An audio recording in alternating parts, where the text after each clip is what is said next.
Hi dear students, you are welcome on my online platform English Education. Dear students, हम सभी grammar में पहला chapter parts of the sentence पढ़ रहे हैं और हम सभी इस चैप्टर में पार्ट्स ऑफ द सेंटेंस में दो पार्ट पढ़ चुके हैं। पहले पार्ट में सब्जेक्ट और प्रेडिकेट छांटना सीखे हैं और दूसरे पार्ट में parts of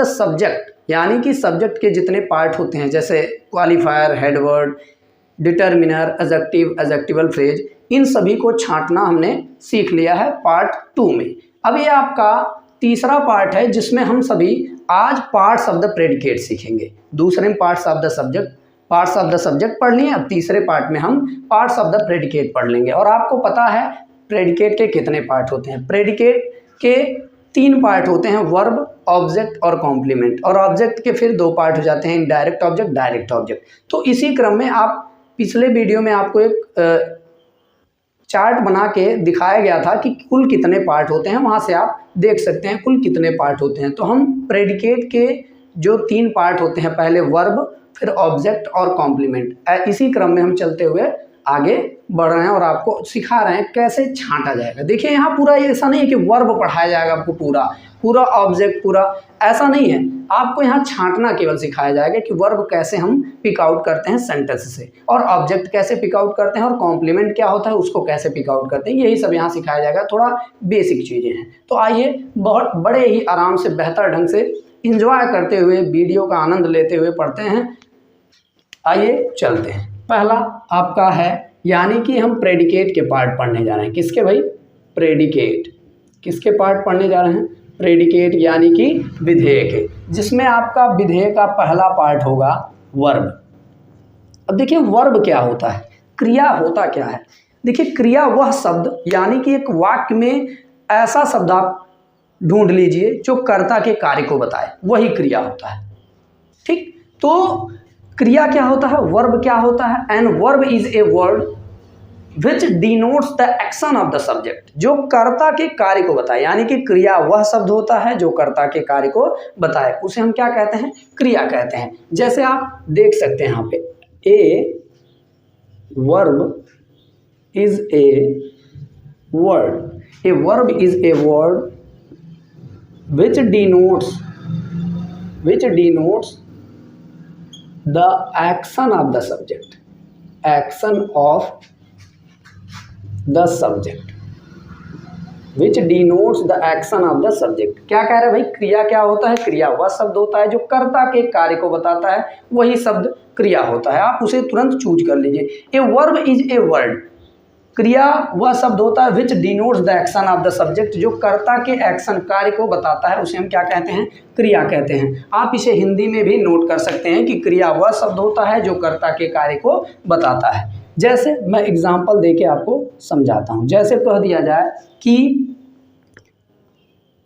I teach you, जैसे कह दिया जाए आई टीच यू, मैं तुम्हें पढ़ाता हूँ, मैं आपको पढ़ाता हूँ। तो आई टीच यू यानी कि अब यहाँ कर्ता क्या है?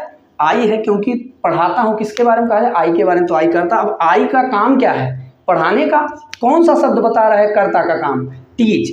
हमने कहा क्रिया वह शब्द होता है जो कर्ता के कार्य को बताए, कर्ता के कार्य के बारे में बताए। तो यही कार्य का होना या करना बता रहा है और यही कर्ता के कार्य को बता रहा है। तो टीच क्या हो जाएगा? वर्ब हो जाएगा। उम्मीद करते हैं आप समझ रहे होंगे। एक और मैं एग्जांपल देके आपको समझाता हूं। जैसे कह दिया जाए कि द चिल्ड्रन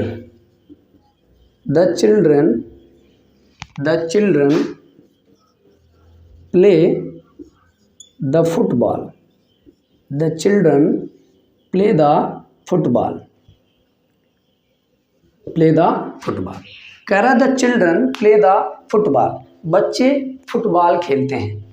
कौन? बच्चे फुटबॉल खेलते हैं। बच्चे फुटबॉल खेलते हैं, फुटबॉल खेलते हैं। एक बात कही जा रही है किसके बारे में? द चिल्ड्रन के बारे में। तो आपका द चिल्ड्रन सब्जेक्ट हो जाएगा। और सब्जेक्ट का काम क्या है? चिल्ड्रन का काम क्या है?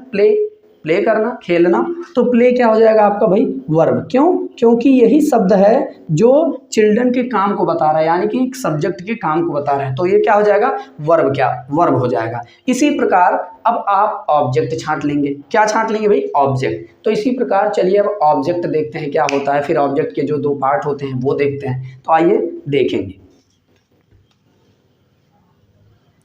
ऑब्जेक्ट क्या होता है। तो डियर स्टूडेंट्स, आप वीडियो के अंत तक बने रहें और बड़े ही आराम से देखते जाएं कैसे हम छांटना आपको बता रहे हैं। तो देखिए ऑब्जेक्ट क्या होता है। ऑब्जेक्ट कर्म, यानी कि कर्म, जो क्रिया की जाती है जिस पर, वही कर्म होता है। कहने का मतलब कर्म वह शब्द होता है जो क्रिया को रिसीव करता है, यानी कि an object is a word which receive the verb, जो क्रिया को रिसीव करता है, जो क्रिया को ग्रहण करता है। ग्रहण करने का मतलब ये है कि जैसे यहाँ हमने लिखा था कि the children plays football, sorry the children play football, बच्चे फुटबॉल खेलते हैं। तो यहाँ बच्चे प्ले मतलब खेलते हैं, वो तो क्रिया है, लेकिन खेलते हैं अगर यहीं पे रोक दिया जाए इस सेंटेंस को, बच्चे खेलते हैं, भाई क्या खेलते हैं, कैसे, क्या, कुछ पता नहीं चला। लेकिन अगर एक शब्द और आ जाता है जो उसके अर्थ को और आगे बढ़ा देता है, कहने का मतलब उसको रिसीव कर लेता है, खेलते हैं को रिसीव कर ले रहा है, यानी कि खेलते हैं फुटबॉल, यानी कि बच्चे फुटबॉल खेलते हैं, तो वो फुटबॉल क्या हो जाएगा, आपका ऑब्जेक्ट हो जाएगा। जैसे मैं आपको समझाऊंगा एग्जाम्पल देके, पहले आप देखिए ऑब्जेक्ट कहते किसे हैं, यानी कि an object is a word, an object is a word, an object which is a word which receive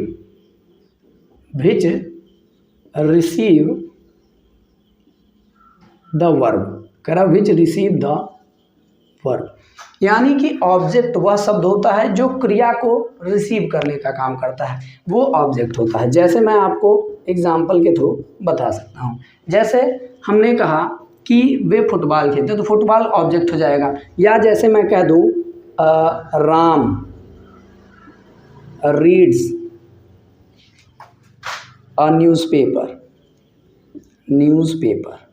जैसे ये लिख दिया मैंने कि Ram reads a newspaper, Ram एक अखबार पढ़ता है। क्या पढ़ता है भाई, राम एक अखबार पढ़ता है। राम सब्जेक्ट है, रीड्स इसका काम क्या है, पढ़ने का, आपको अभी पीछे बताया गया, ये वर्ब होगा। अब ये पढ़ता है, क्या पढ़ता है भाई, अ न्यूज़पेपर, अखबार पढ़ता है, तो ये क्या हो जाएगा, आपका ऑब्जेक्ट हो जाएगा। बहुत आसान है ऑब्जेक्ट छानना, तो ऑब्जेक्ट हो जाएगा, ये क्या हो जाएगा, ऑब्जेक्ट हो जाएगा। अब आपके ऑब्जेक्ट के कितने पार्ट, डायरेक्ट ऑब्जेक्ट और इनडायरेक्ट ऑब्जेक्ट, दो पार्ट होते हैं, जिसमें आपका पहला आप देखेंगे कि डायरेक्ट ऑब्जेक्ट क्या होता है। देखिए डायरेक्ट ऑब्जेक्ट क्या होता है, डायरेक्ट ऑब्जेक्ट कैसे निकालेंगे हम कि डायरेक्ट ऑब्जेक्ट है, क्रिया से क्या प्रश्न करने पर जो उत्तर आता है वही डायरेक्ट ऑब्जेक्ट होता है। क्रिया से क्या प्रश्न करने पर जो उत्तर आता है वही डायरेक्ट ऑब्जेक्ट होता है। तो देखेंगे क्रिया से क्या प्रश्न करने पर, क्रिया से क्या प्रश्न करने पर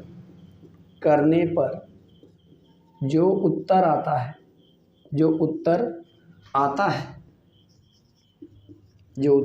है वही डायरेक्ट ऑब्जेक्ट होता है, डायरेक्ट ऑब्जेक्ट होता है। कह रहा है क्रिया से क्या प्रश्न करने पर जो उत्तर आता है वही डायरेक्ट ऑब्जेक्ट होता है। तो क्रिया से जब आप क्या प्रश्न करेंगे तो जो उत्तर आएगा वही डायरेक्ट ऑब्जेक्ट होगा। जैसे आप देखेंगे, जैसे कह दिया जाए I gave you a pen, ठीक है, जैसे कह दिया जाए I gave you a pen, मैंने दिया, आई गेव वर्ब है भाई, क्योंकि आई का काम हो रहा है देने का, तो ये वर्ब है क्योंकि कर्ता के काम को बता रहा है। तो आई गेव मैंने दिया, यू मैंने तुम्हें क्या दिया, ए पेन दिया। अब देखिए अब इसमें दो ऑब्जेक्ट है, देखिए इनडायरेक्ट ऑब्जेक्ट और डायरेक्ट ऑब्जेक्ट, लेकिन अभी आपको मान लीजिए ना पता हो तो कैसे छांटेंगे। तो देखिए क्रिया से क्या प्रश्न करिए, दिया, क्या दिया, दिया भाई, गेव क्या दिया, दिया, आई गेव मैंने दिया, क्या दिया भाई, ए पेन दिया, ए पेन है ना, ए पेन दिया, ये क्या हो जाएगा आपका डायरेक्ट ऑब्जेक्ट हो जाएगा। क्या हो जाएगा आपका डायरेक्ट ऑब्जेक्ट। उसी प्रकार आपका इनडायरेक्ट ऑब्जेक्ट होता है। दूसरा नंबर आपका हो जाएगा इनडायरेक्ट ऑब्जेक्ट, उसी प्रकार आपका इनडायरेक्ट ऑब्जेक्ट हो जाएगा। क्या हो जाएगा? उसी प्रकार आपका इनडायरेक्ट ऑब्जेक्ट हो जाएगा। इनडायरेक्ट ऑब्जेक्ट क्या होता है? अप्रत्यक्ष कर्म, यानी कि क्रिया से किसे या किसको प्रश्न करने पर जो उत्तर मिलता है वही इनडायरेक्ट ऑब्जेक्ट होता है। कहने का मतलब क्रिया से किसे, क्रिया से किसे, क्रिया से किसे या किसको, आप चाहे जो प्रश्न करिए, क्रिया से किसे या किसको प्रश्न करने पर जो उत्तर मिलता है या जो उत्तर जवाब मिलता है, जो उत्तर मिलता है वही इनडायरेक्ट ऑब्जेक्ट होता है। क्या होता है भाई? वही इनडायरेक्ट ऑब्जेक्ट होता है, वही इनडायरेक्ट ऑब्जेक्ट होता है। क्या कहा जा रहा है? क्रिया से किसे या किसको प्रश्न करने पर जो उत्तर मिलता है वही इनडायरेक्ट ऑब्जेक्ट होता है। डायरेक्ट ऑब्जेक्ट में क्या था? क्रिया से क्या प्रश्न करने पर जो उत्तर मिलता है वही डायरेक्ट ऑब्जेक्ट होता है। और अब यहाँ क्या है? इनडायरेक्ट, क्रिया से किसे या किसको प्रश्न करने पर जो उत्तर मिलता है वही इनडायरेक्ट ऑब्जेक्ट होता है। जैसे मैंने जो ऊपर एग्जाम्पल लिखा, अगर उसमें देखा जाए, इसको भी देख लीजिए और अलग से एक एग्जाम्पल देख लीजिए। जैसे कह दिया जाए आई गेव, मैंने दिया, क्या दिया? ए पेन दिया, तो वो तो डायरेक्ट ऑब्जेक्ट, लेकिन दिया किसे दिया? तुम्हें दिया, देखो इनडायरेक्ट ऑब्जेक्ट है ना। जैसे दूसरा एग्जाम्पल लिख दिया जाए, है ना, जैसे कह दिया जाए